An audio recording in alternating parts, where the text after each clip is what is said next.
Hello guys! May bago nga pala kaming paninda! Walang iba kundi ang dumpling squishy. Kasi guys, ang daming nagre-request ng mga suki ko. Sabi nila magtinda daw kami neto. Sabi ko kay mami, pengi ako isa. Hindi, pangbenta yan. Meron ka niyan, diba? 4 na ngayon sa'yo eh. Gusto mo laging sa'yo?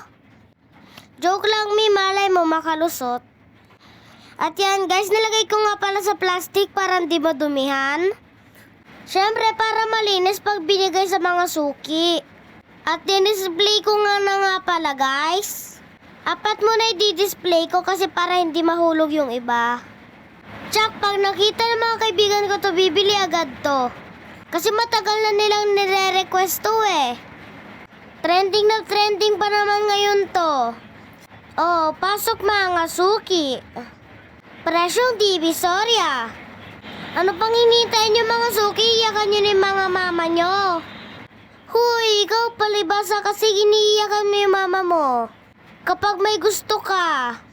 Char, hindi. Joke lang yun. At yan, maghihintay muna ako ng mga suki ko sa Gedli. At syempre, ang benamano ko ay si baby girl Kayla. Siya nga pala yung una kong benamano sa dumpling, guys. Thanks sa pagbili, baby. Kapatid nga pala siya ng BFF ko na si Gian. Sila na rin pinapili ko, guys. At masaya na namang umuwi si Kayla. At tapos nagsidatingan yung mga kaibigan ko, guys. Tapos pinakita ko agad, may bago kaming paninda. Eto na yung request yung dumplings, bili na kayo. At kinagabihan nga, bumili din yung kaibigan ko na si Koy Koy na makulit. Manang-mana sa akin na makulit, char. At yan na guys, paupos na yung dumplings. Kasi bumili pa yung isa kong kaibigan. Uno, maubusan ako ng dumplings. At tuwang-tuwa nga para sila guys. Dumplings reveal.